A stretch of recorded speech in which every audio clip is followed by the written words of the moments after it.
The alien ship appeared over Earth without warning. It was massive, bigger than any human vessel ever built. Its dark metal surface reflected no light, making it look like a hole cut from space itself. The ship hung there for 3 days, silent and waiting.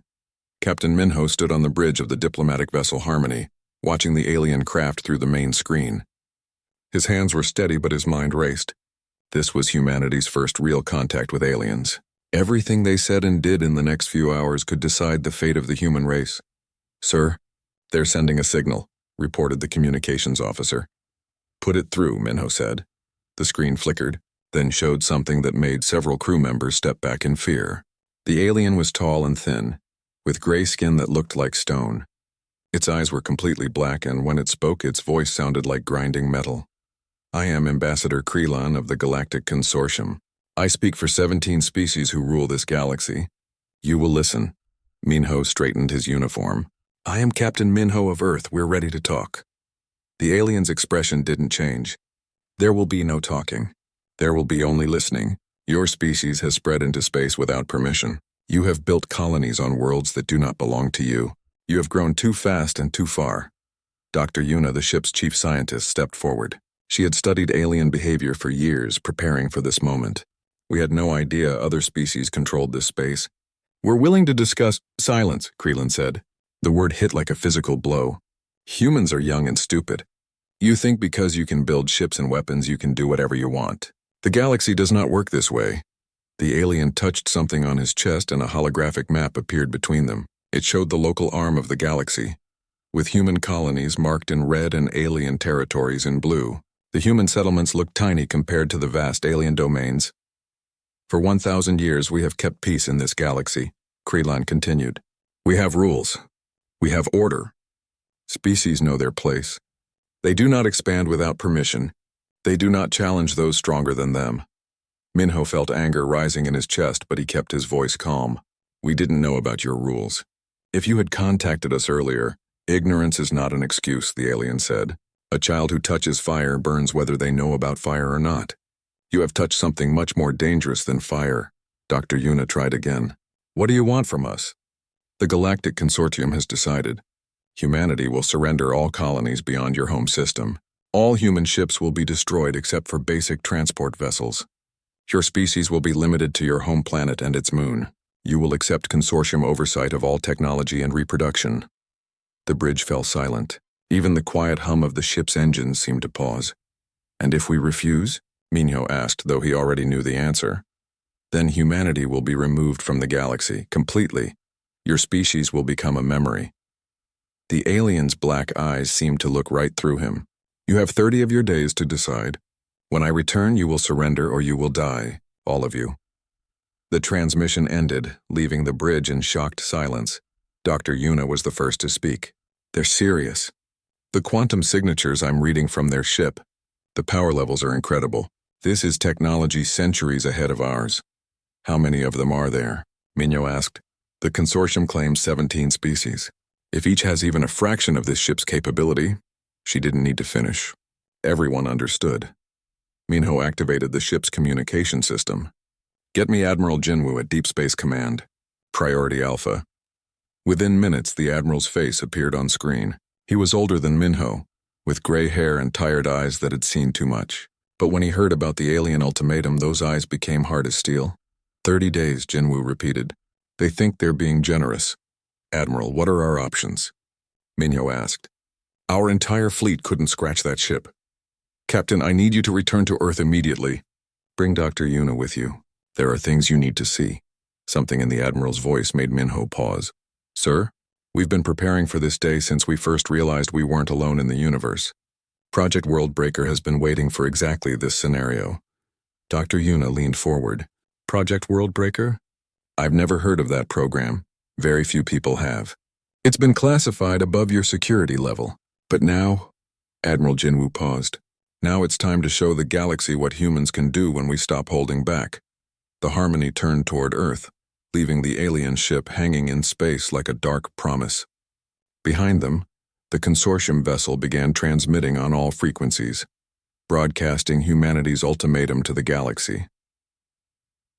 On a dozen worlds, Alien leaders watched the transmission with satisfaction. Another young species would learn their place. Some felt pity for humanity. They seemed so much like the consortium races had been in their youth, full of hope and ambition. But the galaxy was not a place for hope. It was a place for order.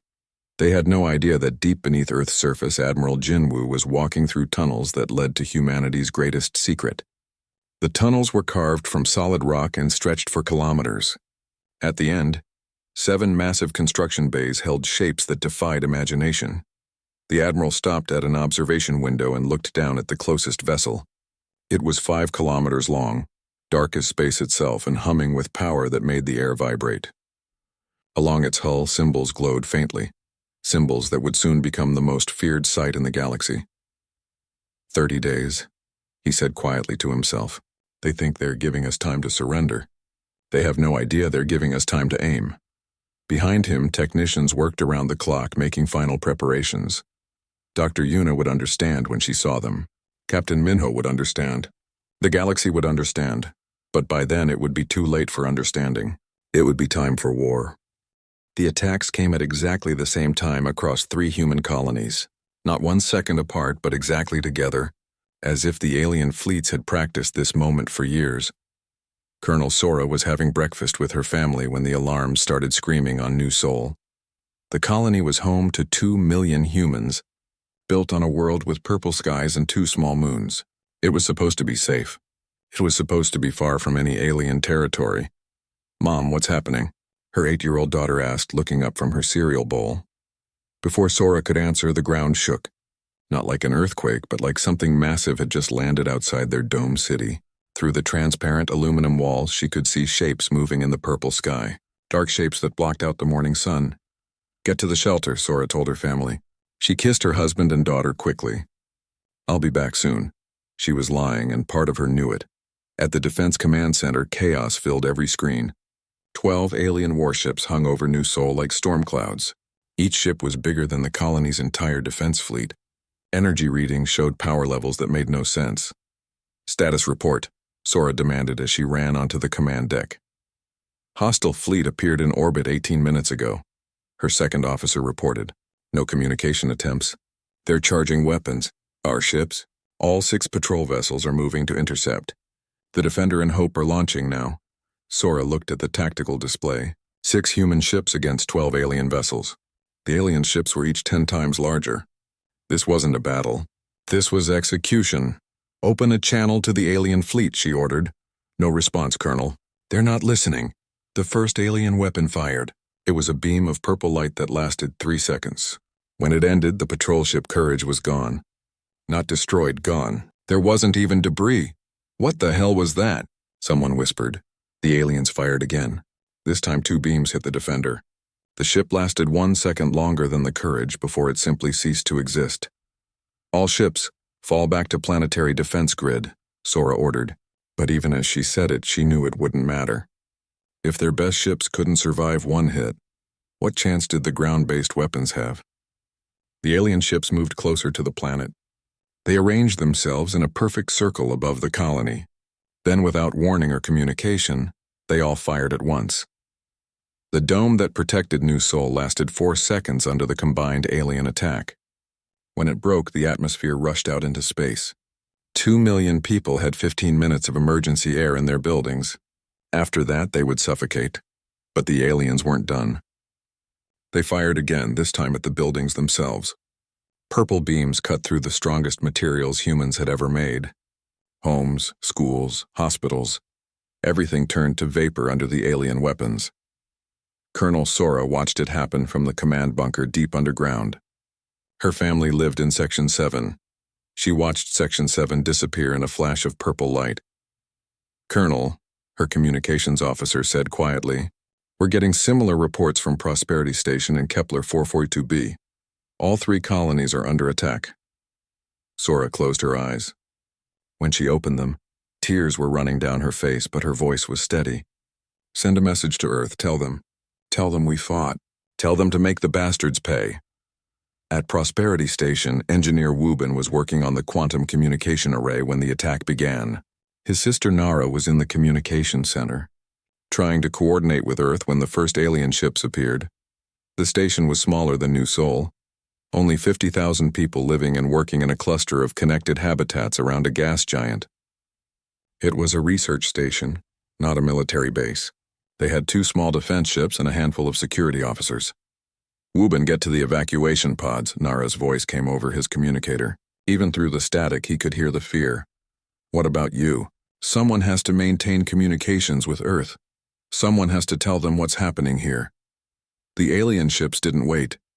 They didn't demand surrender or give ultimatums. They simply started shooting. The 2 defense ships lasted 30 seconds. The main habitat lasted 2 minutes. The research labs with their thousands of years of collected scientific data lasted 1 minute. Wubin made it to an evacuation pod just as his section of the station exploded. Through the pod's small window, he watched everything he'd worked to build for the last 10 years turn into floating wreckage. "Nara," he called into his communicator. Nara, respond. Only static answered him, but his sister had done her job. Even as the station died around her, Nara had kept the quantum transmitter working. The message reached Earth at the speed of light. All 3 colonies under attack. Overwhelming force. This is not a battle. This is extermination. Humanity must respond or we all die. On Earth, Admiral Jinwoo stood in the Deep Space Command Center watching the reports come in. Each update was worse than the last. New Sol, gone. Prosperity Station, gone. Kepler 442b, gone. 3 colonies, 5 million people, dead in less than 6 hours. Captain Minho entered the command center, still dirty from his rushed trip back from the diplomatic mission. "Admiral, the casualties—" "I know," Jinwoo said quietly. "Dr. Yuna is already here. It's time. Time for what? Time to show them what we've been building." The Admiral led them through the facility to an elevator that went down, and down, and down. When the doors opened, they stepped into a hangar so vast that mountains could have fit inside it. And floating in that hangar were 7 ships unlike anything either officer had ever seen. Dr. Yuna gasped. "These are— How long have you been building these?" "Since the day we confirmed alien intelligence existed," Admiral Jinwoo replied. "We hoped we'd never need them. We prayed we'd never need them. But we built them anyway because hope and prayers don't stop alien fleets." The ships were beautiful and terrifying at the same time. Each one was 5 kilometers long, shaped like a blade made of dark metal. They seemed to absorb light rather than reflect it. Along their hulls, symbols glowed with an inner fire. "What are they?" Captain Minho asked. "World breakers," the Admiral said simply. "Each one carries a stellar convergence drive. They don't destroy ships or fleets. They destroy planets." Dr. Yuna stared at the vessels with growing understanding and horror. "You're talking about planet killers. Weapons that could crack worlds apart. The galaxy wants to play by different rules than we expected," Admiral Jinwoo said. "They think strength means ships and guns and energy beams. They have no idea what real strength looks like." Engineer Wubin's escape pod was picked up by a human rescue ship 12 hours after Prosperity Station died. When they told him about the other colonies, about the 5 million dead, he didn't cry. He didn't scream. He just asked one question. "What do you need me to do?" The galaxy celebrated that night. On 17 worlds, alien news broadcasts showed the destruction of the human colonies. The message was clear.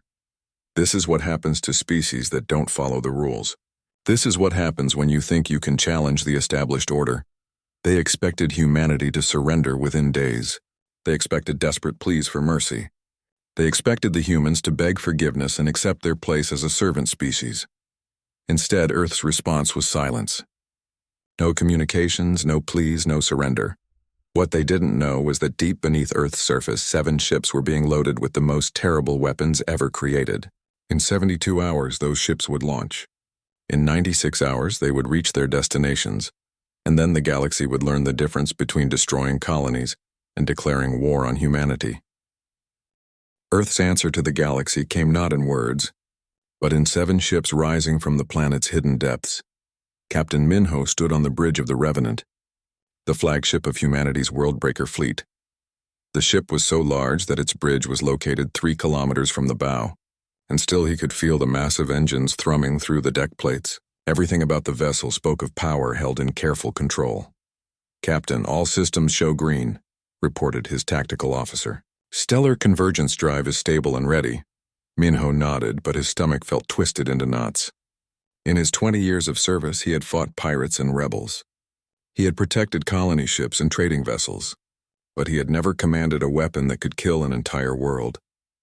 Dr. Yuna worked at the science station, her hands moving over controls that most humans had never seen before. As chief science officer of the Revenant, she understood exactly how the stellar convergence drive worked.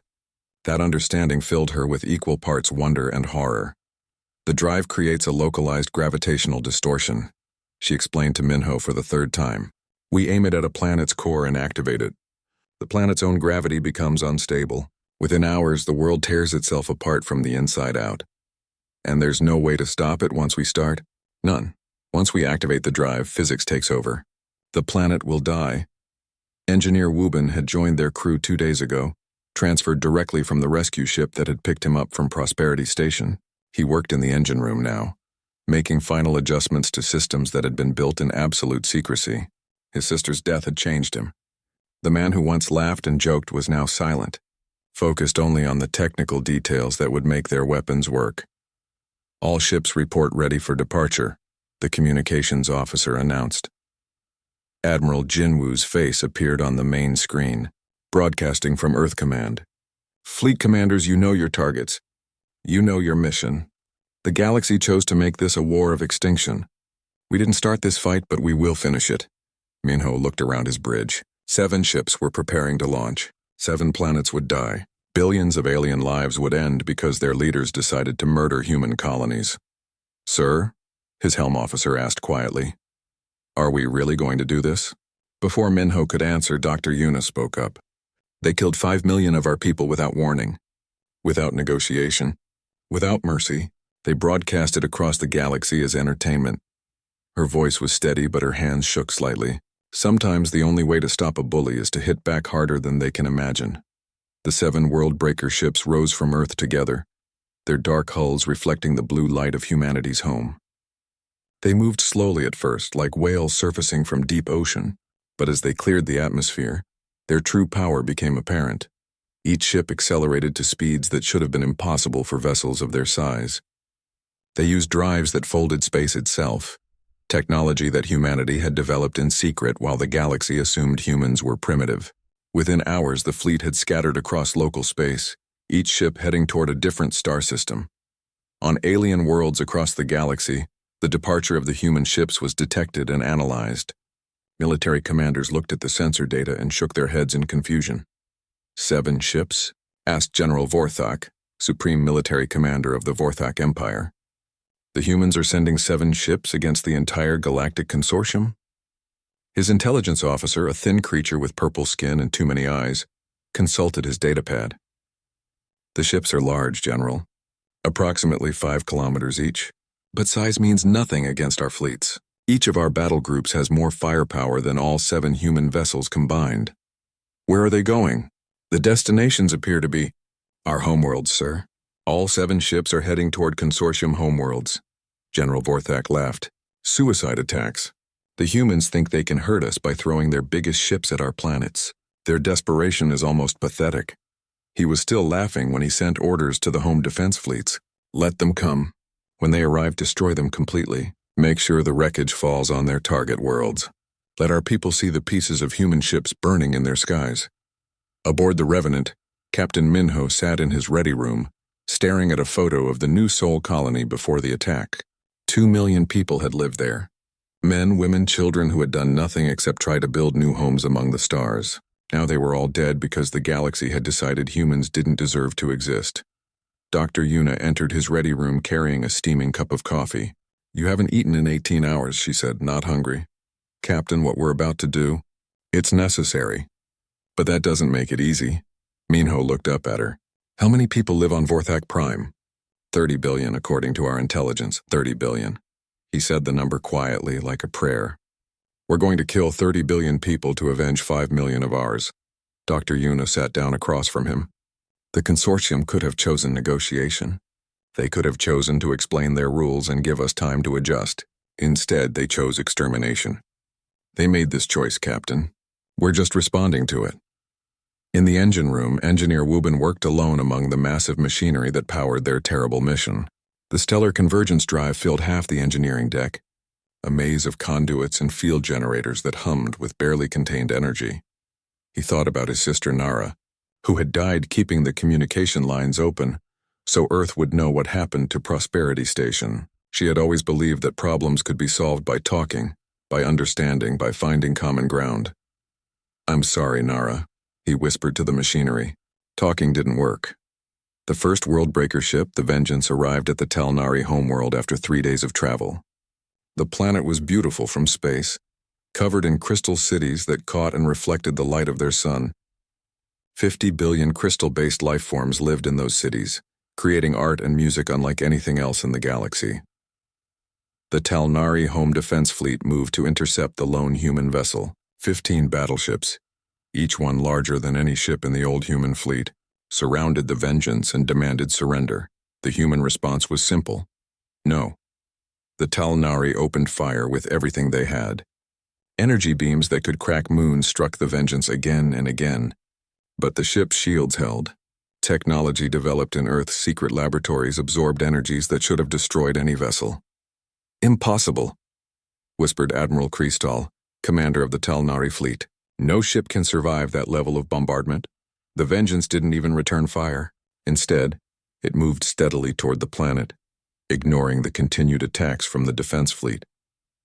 When it reached optimal range, it stopped and activated its stellar convergence drive. The effect was invisible at first. Deep in the planet's core, gravity patterns began to change. Stable forces that had held the world together for billions of years started to fluctuate. "What are they doing?" Admiral Kristal demanded. His science officer looked up from her instruments with terror in her crystal eyes. They're destabilizing our planet's core. The gravitational fields are becoming chaotic." 6 hours later, the first earthquakes began. Not normal earthquakes, but tremors caused by the planet's crust trying to hold together against increasingly unstable gravitational forces. 12 hours later, the crystal cities began to crack. 18 hours later, continents started breaking apart. At the 24-hour mark, the Talnari homeworld tore itself in half. Captain Minho received the report as the Revenant approached Vorthak Prime. "First target destroyed, sir." The Vengeance reports complete success. "Casualties on our side?" "None, sir. Their weapons couldn't penetrate our shields." Minho nodded grimly. The aliens had built their weapons to fight other aliens, using technologies they understood. They had no defense against humanity's breakthrough in quantum field manipulation. "How long until we reach our target?" 18 hours, Captain."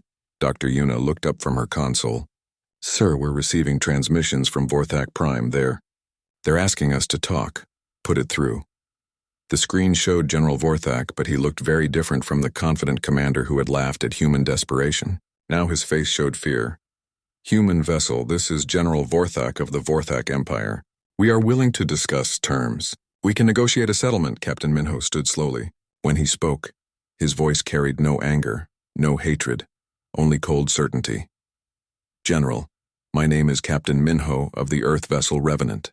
3 days ago, your fleets destroyed 3 of our colonies without warning. You killed 5 million of our people. You broadcast their deaths as entertainment. That was a military action. This is different.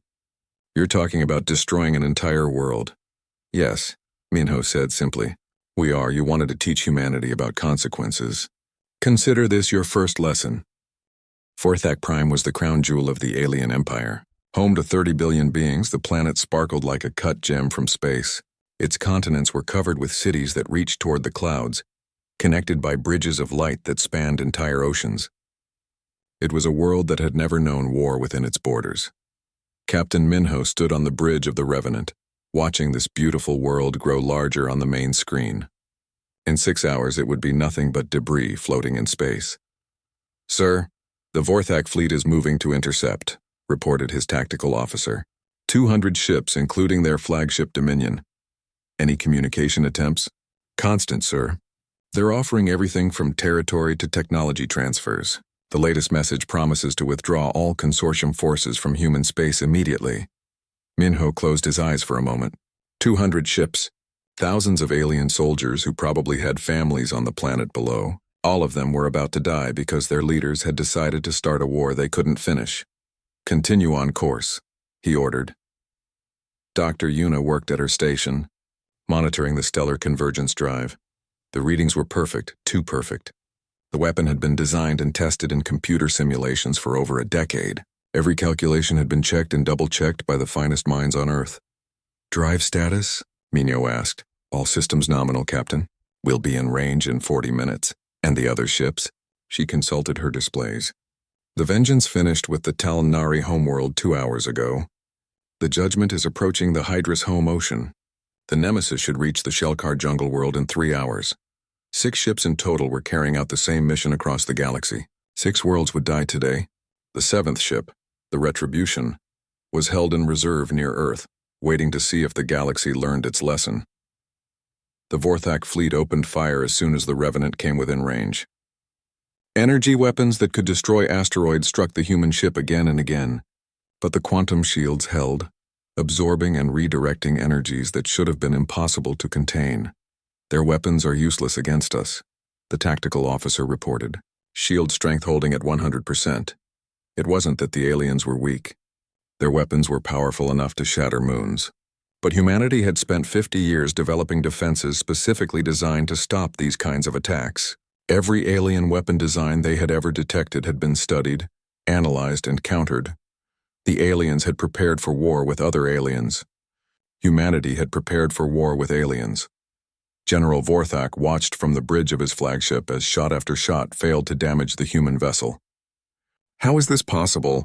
Our weapons should be cutting through any known shield technology. Sir, his weapons officer said, their shields appear to be based on quantum field manipulation. It's technology we don't understand. Then use the planet killers. Fire the graviton torpedoes. Sir, if we use those weapons this close to the homeworld, do it. The Vorthak fleet launched their most powerful weapons. Torpedoes designed to crack planets themselves streaked toward the Revenant. Each one carried enough destructive force to split continents. The human ship's point defense systems activated. Laser batteries that had never been seen before in galactic warfare reached out and touched each torpedo. The planet-killing weapons simply ceased to exist, vaporized by energy levels that made the aliens' best weapons look like toys. Target the planet killers, Captain Minho ordered calmly. Show them what real firepower looks like. The Revenant fired its main weapons for the first time. Not the stellar convergence drive. Those were simple laser cannons. But they were laser cannons built with human engineering and powered by human reactors. The Vorthak flagship Dominion lasted 3 seconds under focused fire from the Revenant. When the light faded, there was nothing left but expanding plasma. Sir, the communications officer said quietly, we're receiving surrender offers from the remaining fleet elements. Tell them to withdraw to minimum safe distance. What we're about to do, they don't need to die with their planet. It was a mercy the aliens had never offered humanity. Most of the Vorthak ships retreated, but 12 vessels remained, placing themselves between the Revenant and their homeworld. Captain Minho understood the gesture. They were choosing to die defending their home. He could respect that. He destroyed them quickly, using minimum power to make their ends as painless as possible. At exactly 14:30 ship time, the Revenant reached optimal firing position. Captain Minho stood and walked to the center of the bridge. Dr. Yuna, final status on the stellar convergence drive? All systems green, Captain. Drive is charged and ready to fire. Minho looked at the beautiful world on his screen one last time. Somewhere down there, billions of aliens were living their lives, unaware that their world had minutes left to exist. Open a channel to the planet, he ordered. The screen showed the face of an elderly Vorthak, probably a government leader. Behind him, Minho could see other aliens watching with desperate hope. Human Captain, the alien said, please, we surrender completely. We will give you anything you want. Technology, territory, resources. Our entire fleet will stand down. Just, please don't do this. Your name? Minho asked. I am Prime Minister Korthak. I speak for all of Vorthak Prime. Prime Minister, 3 days ago your fleets attacked our colonies. You killed our people without warning, without negotiation, without mercy. You told the galaxy this was what happens to species who don't follow your rules. We made a mistake.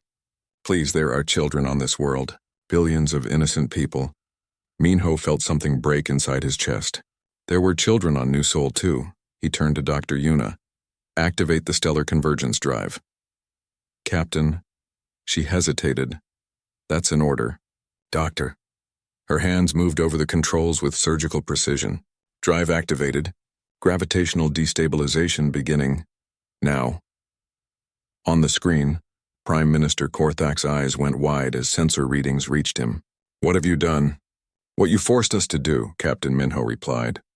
You wanted war. This is what human war looks like. Deep in Vorthak Prime's core, gravity patterns that had remained stable for 4 billion years began to change. The planet's internal structure started to shift as gravitational forces pulled in directions they had never pulled before. The first tremors reached the surface 6 hours later. Buildings that had stood for centuries began to sway. The bridges of light connecting the continents flickered and went dark as their support structures buckled. It's working exactly as projected, Dr. Yuna reported. Core destabilization is proceeding on schedule. In the engine room, Engineer Wubin monitored the drive systems with tears streaming down his face. Each reading told him that another world was dying. Another civilization was ending. But he thought of his sister Nara, dying alone at her communication station, making sure Earth knew what had happened to Prosperity Station. This is for you, Nara, he whispered. This is for all of them. Across the galaxy, similar scenes played out as the other Worldbreaker ships reached their targets. The ocean world of the Hydrus Collective, with its floating cities and underwater gardens, began to tear itself apart as its oceanic crust buckled under impossible gravitational stresses. The jungle world of the Shelkar, where trees grew tall as mountains and cities hung in their branches, watched as those ancient trees began to fall, not cut down by weapons but uprooted as the planet's surface cracked and heaved. One by one, the homeworlds of the Galactic Consortium died. Each death was broadcast across quantum communication networks, watched in real time by species across the galaxy.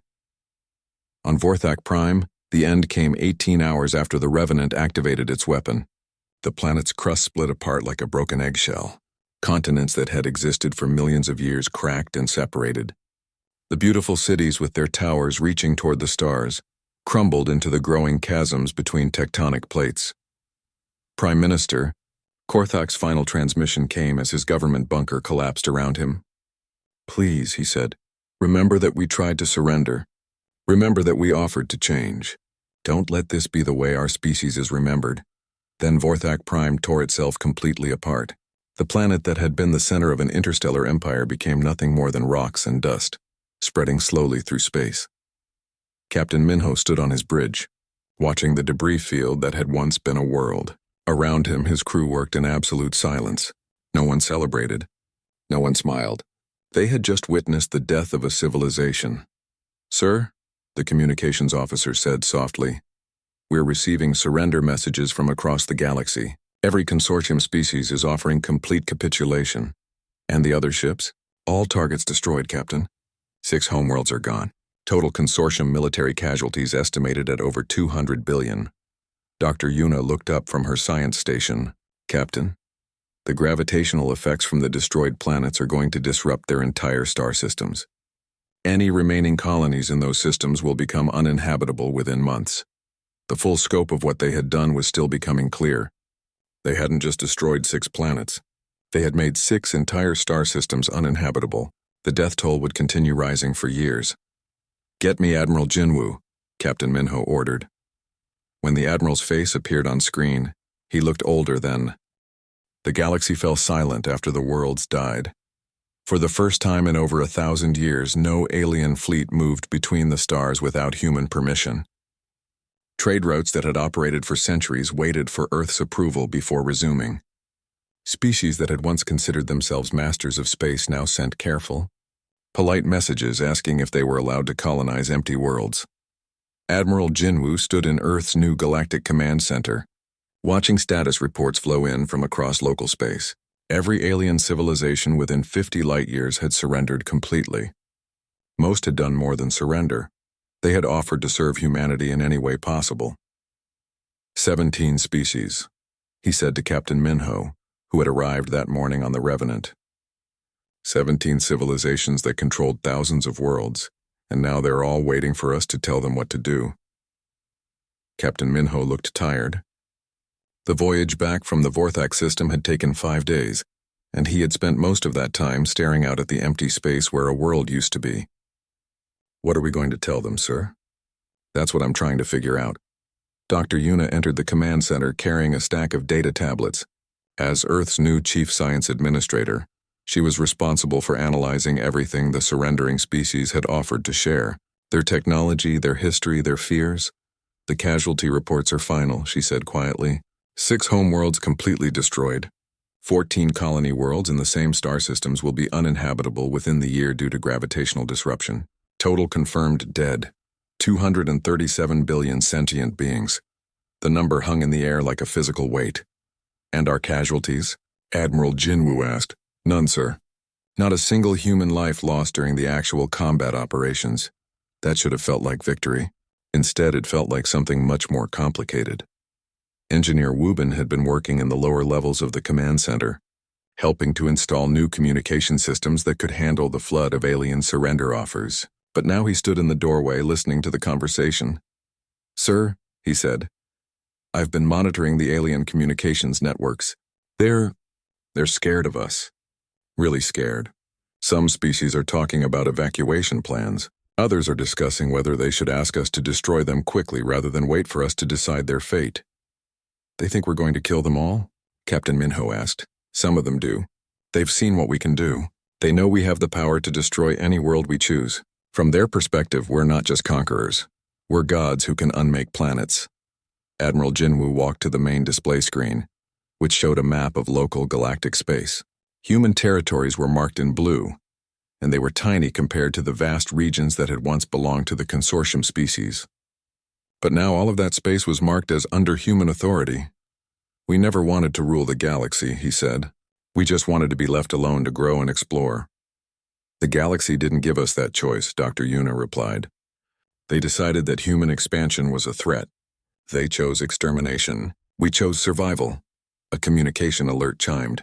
The message was from the Hydrus Collective, the ocean-dwelling species whose homeworld had been destroyed by the Judgment. Their surviving population was scattered across 12 colony worlds, desperate and broken. Admiral Jinwoo, the alien ambassador, spoke in heavily accented human language. We have finished evacuating the survivors from the Hydrus system. 2 billion of our people are now refugees with no permanent home. We beg for your mercy in allowing us to resettle on any worlds you deem acceptable. The Admiral touched a button to respond. Ambassador, you have permission to settle on any uninhabited worlds within your former territory. Earth will provide assistance with terraforming technology if needed. The aliens' relief was visible even across different species. Thank you, Admiral. Your mercy is unexpected. After the transmission ended, Captain Minho looked at the Admiral with surprise. Mercy? Captain, we destroyed their homeworld. The least we can do is help them build new ones.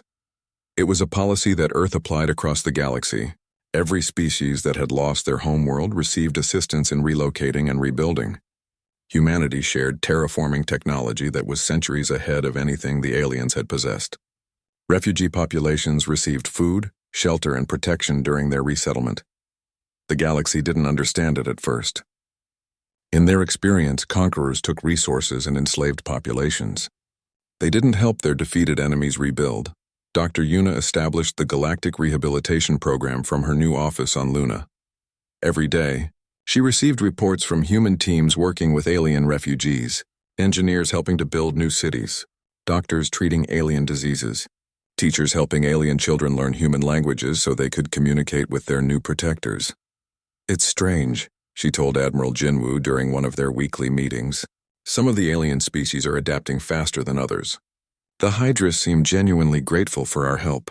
But the Vorthak survivors, they're different. How so? They're afraid, but they're also angry. They lost 30 billion people. Some of them want revenge even though they know it's impossible. Can you blame them? Dr. Yuna looked out the window at Earth, rising above Luna's horizon. No, I can't. If someone destroyed Earth, I'd want revenge too. The question is what we do about it. The answer came from an unexpected source. Engineer Wubin had been working with Vorthak refugees on their new settlement world, helping them establish communication networks. One day, a young Vorthak engineer approached him. You're the human who worked on the weapon that killed our world.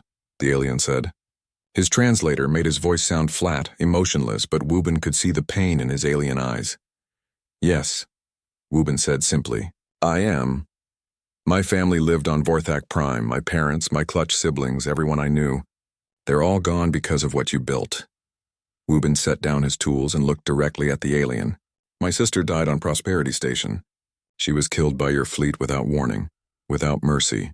I built that weapon because your people decided that humans didn't deserve to exist. They stood in silence for a long moment. I hate you, the alien said finally. I know, Wubin replied. I hate what happened too, but hate won't bring back your family or my sister. The only thing we can do now is try to build something better. Over the following months, that conversation was repeated thousands of times across the galaxy. Humans and aliens working together, sharing their losses, trying to understand how they had reached the point where entire worlds had to die. Captain Mino had been assigned to command the new galactic peacekeeping force. It was a strange job using human ships to protect alien colonies from threats that no longer seemed to exist. Every species was too afraid of humanity to start conflicts with anyone else. Sometimes I wonder if we did the right thing, he said to Dr. Yuna during one of his visits to Earth. You mean destroying the homeworlds? All of it. The whole war. Could we have found another way? Dr. Yuna had asked herself the same question every day for months. The aliens gave us 30 days to surrender or face total extermination. They attacked our colonies without warning.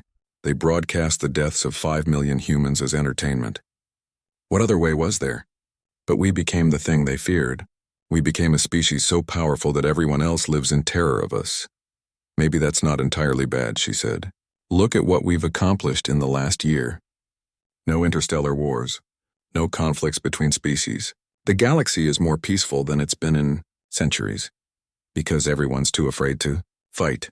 Sometimes fear of consequences is the beginning of wisdom. The memorial stations were engineer Wubin's idea. He proposed building space stations in the orbits where the 6 destroyed homeworlds had once existed. Each station would serve as both a monument to the dead and a research facility where humans and aliens could work together. The stations were beautiful, designed to honor the cultures that had been lost. The Vorthak Memorial Station incorporated the crystalline architecture that had once defined their cities. The Hydra Station was built like a massive underwater habitat, complete with artificial oceans. But the most important feature of each station was the inscription carved into their hulls in every known galactic language. Here died a world that chose war over peace. Let their silence teach the galaxy wisdom. Admiral Jinwu visited the Vorthak Memorial Station on the first anniversary of the war. The station's commander was a human, but half the crew were Vorthak survivors. They worked together in the laboratories, studying stellar physics and gravitational dynamics, ironically, the same sciences that had made their world's destruction possible. Do you think they'll forgive us? He asked the station commander. Some will, some won't, but they're working with us. That's something in the station's central observatory. Humans and Vorthak scientists worked side by side, studying the debris field that had once been a planet. They were learning how to predict and prevent gravitational instabilities, knowledge that could one day save worlds rather than destroy them. As Admiral Jinwu prepared to leave the station, a young Vorthak scientist approached him. She was part of the generation born after the war, raised on stories of the lost homeworld, Admiral, she said in perfect human speech. I wanted to then